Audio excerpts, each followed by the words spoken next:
Sir ମୁଁ 4 ଲାख ପ୍ରତି ଦିଦି ହେଇଛି ଅର୍ଥାତ୍ ବର୍ଷକୁ 4 ଲକ୍ଷ ଟଙ୍କା ଆଜି ମୁଁ କମାଉଛି ରୋଜଗାର କରୁଛି ମୋର।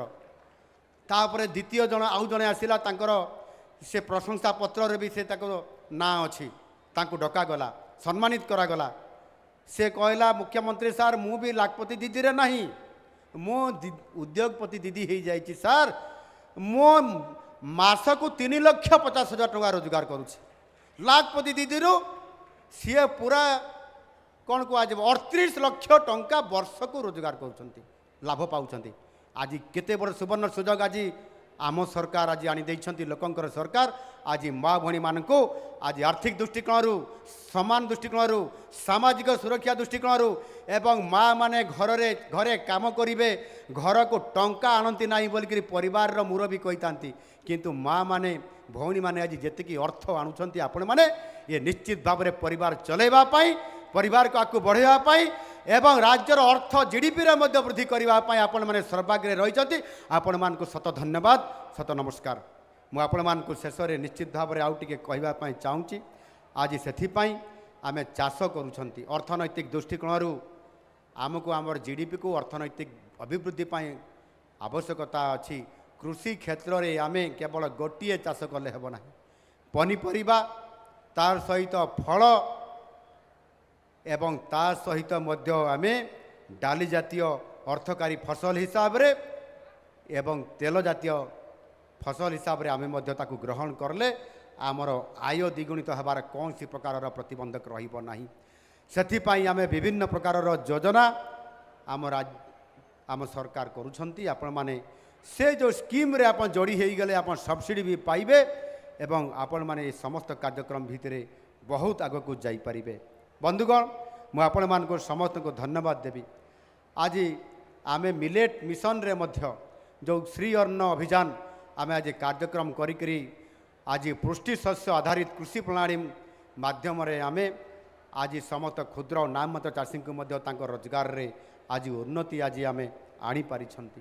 ଆଉ ସେଥିପାଇଁ ରାଜ୍ୟ ସରକାର ପ୍ରତି କ୍ୱିଣ୍ଟାଲ ପିଛା ଅତିରିକ୍ତ 210 ଟଙ୍କା ବର୍ଦ୍ଧିତ ଆର୍ଥିକ ପ୍ରୋତ୍ସାହନ ମଧ୍ୟ ସମସ୍ତ ଆମର କ୍ଷୁଦ୍ର ନାମମାତ୍ର ଚାଷୀଙ୍କୁ ମଧ୍ୟ ସେଥିରେ ଦିଆଯାଉଛି ଏବଂ ସେଇ ମିଲେଟ୍କୁ ମଧ୍ୟ ଆମେ ଲଡ଼ୁ ଆକାରରେ ସରକାରୀ ବିଦ୍ୟାଳୟମାନଙ୍କରେ ଶିଶୁ ବାଟିକାରୁ 10ମ ଶ୍ରେଣୀ ପର୍ଯ୍ୟନ୍ତ ପ୍ରତ୍ୟେକ ପିଲାଙ୍କୁ ଛାତ୍ରଛାତ୍ରୀଙ୍କୁ ମଧ୍ୟ ଆଜି ମାଣ୍ଡିଆ ଲଡ଼ୁ ଦେଇକରି ସେମାନଙ୍କୁ ପୃଷ୍ଟିକର ଆଧାରିତ ଆମେ ସେମାନଙ୍କୁ ଖାଦ୍ୟ ଆଜି ଯୋଗାଇ ଦେଇପାରୁଛୁ।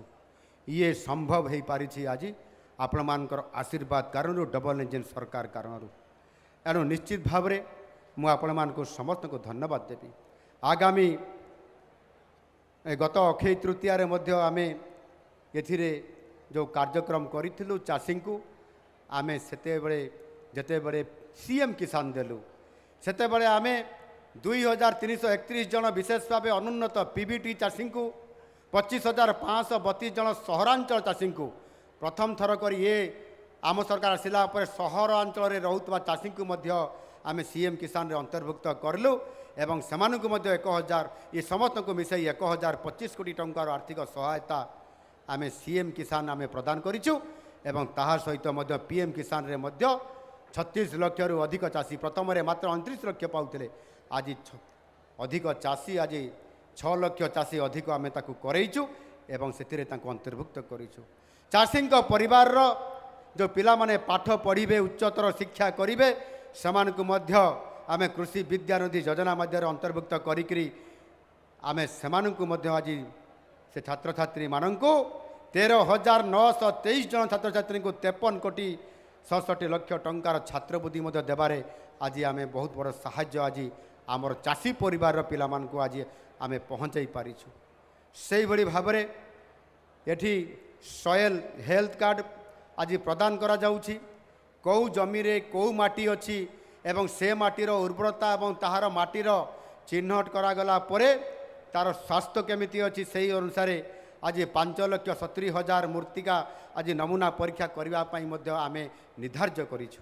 ବଳଭଦ୍ର ଜୈବିକ ଚାଷ ମିଶନ ଅମୃତ ଅନ୍ନ ପ୍ରକଳ୍ପ ଏବଂ ଶ୍ରୀ ଜଗନ୍ନାଥଙ୍କର କୋଠ ଭୋଗରେ କେମିତି ଏହା ବ୍ୟବହାର କରାଯାଇପାରିବ ସେଥିପାଇଁ ପରବର୍ତ୍ତୀ ପର୍ଯ୍ୟାୟରେ ମଧ୍ୟ ସମ୍ପୂର୍ଣ୍ଣ ଭାବରେ ମହାପ୍ରସାଦ କେମିତି ତିଆରି ହୋଇପାରିବ ଆମର ଶ୍ରୀ ଜଗନ୍ନାଥ କୋଠ ଭୋଗ ମାଧ୍ୟମରେ ଅମୃତ ଅନ୍ନ ଯୋଜନା ପ୍ରକଳ୍ପ ତାକୁ ମଧ୍ୟ ଆମେ ଛାଡ଼ି ନାହୁଁ, ତାହାକୁ ମଧ୍ୟ ଆଜି କାର୍ଯ୍ୟକ୍ରମ କରିବା ପାଇଁ ଆଜି ଆମେ ଯାଉଛୁ। ଏଣୁ ନିଶ୍ଚିତ ଭାବରେ ଆଜି ଆମ ସରକାର ଗୋଟିଏ ବର୍ଷ ପୂରଣ କରିଛନ୍ତି ଆପଣମାନଙ୍କର ସହଯୋଗରେ, ଆଶୀର୍ବାଦରେ, ଏବଂ ଆମେ ସର୍ବୋପରି ଯେଭଳି ଭାବରେ ଆଜି ବିଭିନ୍ନ ମିଶନ ଆଗରୁ ସରକାର କରୁଥିଲେ, ଫେଲ୍ ମାରୁଥିଲେ, ଆଜି ଆମେ ତାକୁ କରିବା ପାଇଁ ଯାଉଛୁ।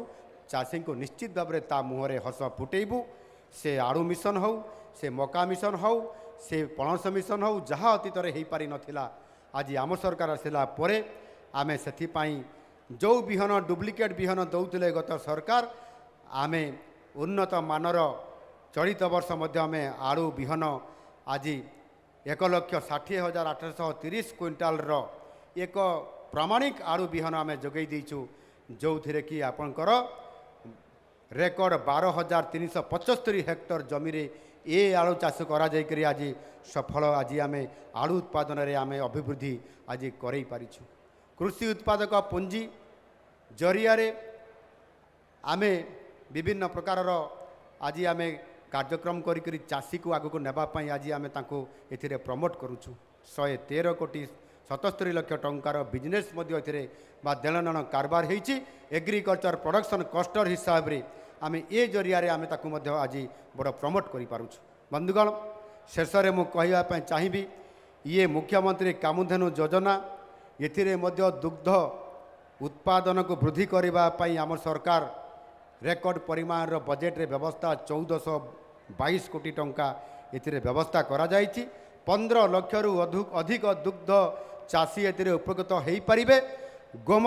ଗୋମାତା ଯୋଜନାରେ 3 ବର୍ଷ ପାଇଁ 345 କୋଟି 60 ଲକ୍ଷ ଟଙ୍କାର ଇଏ ବ୍ୟୟବରାଦ ଆମେ ଲକ୍ଷ୍ୟ ରଖିଛୁ ଏବଂ ସେଥିପାଇଁ ଦୈନିକ ଅଣ୍ଡା ଉତ୍ପାଦନରେ, ଦୈନିକ ମାଂସ ଉତ୍ପାଦନରେ ଆମେ କିପରି ବୃଦ୍ଧି ହୋଇପାରିବ ସେଥିପାଇଁ ମଧ୍ୟ ଆମେ ଗୁରୁତ୍ୱ ଆରୋପ କରୁଛୁ ଏବଂ ସେଥିପାଇଁ ବିଭିନ୍ନ ପ୍ରକାରର ଯୋଜନା ଏଥିରେ ଆମେ ସମ୍ପୂର୍ଣ୍ଣ ଭାବରେ ମୁଖ୍ୟମନ୍ତ୍ରୀ ପ୍ରାଣୀ କଲ୍ୟାଣ ଯୋଜନା, ମୁଖ୍ୟମନ୍ତ୍ରୀ ମତ୍ସ୍ୟଜୀବୀ କଲ୍ୟାଣ ଯୋଜନା, ପ୍ରଧାନମନ୍ତ୍ରୀ ମତ୍ସ୍ୟ ସମ୍ପଦ ଯୋଜନା, ଇଏ ସମସ୍ତଙ୍କୁ ଚାଷୀଙ୍କ ଉଦ୍ଦେଶ୍ୟରେ ଆର୍ଥିକ ସହାୟତା ଦେବା ପାଇଁ ଆଜି ଆମେ ନିରନ୍ତର ଭାବରେ ଇଏ କାମ ଆମେ କରିଚାଲିଛୁ।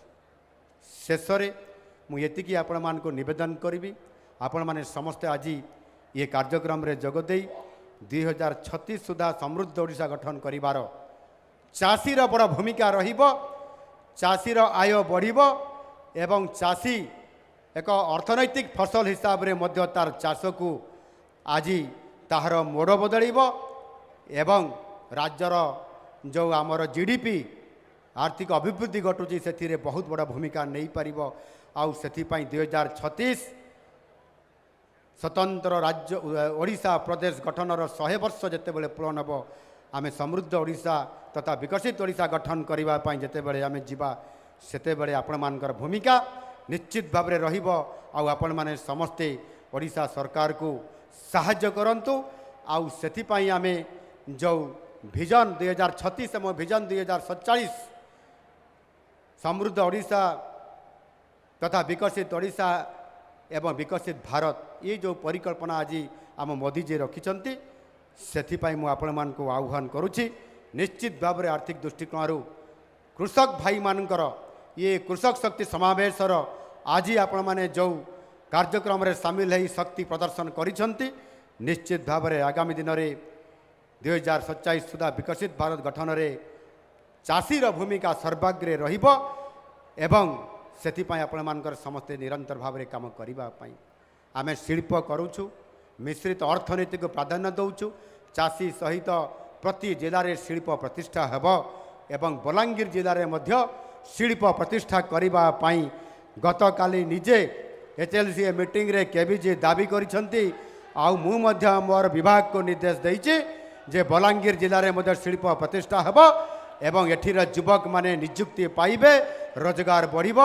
ଆଉ ଆଗାମୀ ଦିନରେ ତାହାର ଆମେ ଯୋଜନା କରିକରି ନିଶ୍ଚିତ ଭାବରେ ଏଠି ଗ୍ରାଉଣ୍ଡ ବ୍ରେକିଂ କରିବା ପାଇଁ ମୁଁ ଆସିବି। ଏ ପ୍ରକାରର ଉତ୍ସାହ ରଖି ଆଜି ଇଏ କୃଷି ଓ କୃଷକମାନଙ୍କର ବିକାଶ ଏହାକୁ ବରିଷ୍ଠ କରିବା ପାଇଁ ଆଜିର କୃଷି ବିଭାଗର ଅର୍ଥାତ୍ କୃଷକ ଶକ୍ତି ସମାବେଶରେ ଆପଣମାନଙ୍କୁ ପାଇ ଆଜି ମୁଁ ଧନ୍ୟବାଦ ଏବଂ ଆପଣମାନଙ୍କୁ ଧନ୍ୟବାଦ ମଧ୍ୟ ମୁଁ ଦେଉଛି ଏବଂ ଆଗାମୀ ଦିନରେ ପୁଣି ଆଉ ଥରେ ଏ ବଲାଙ୍ଗୀର ଜିଲ୍ଲାକୁ ସମୃଦ୍ଧ କରିବା ପାଇଁ ଆପଣମାନଙ୍କର ସହିତ ମୁଁ ପୁଣି ମିଶିବା ପାଇଁ ଆସିବି। ସମସ୍ତଙ୍କୁ ବହୁତ ବହୁତ ଧନ୍ୟବାଦ। ଭାରତ ମାତା କି ଜୟ। ବନ୍ଦେ ଉତ୍କଳ ଜନନୀ। ଜୟ ଯବାନ ଜୟ କିଷାନ।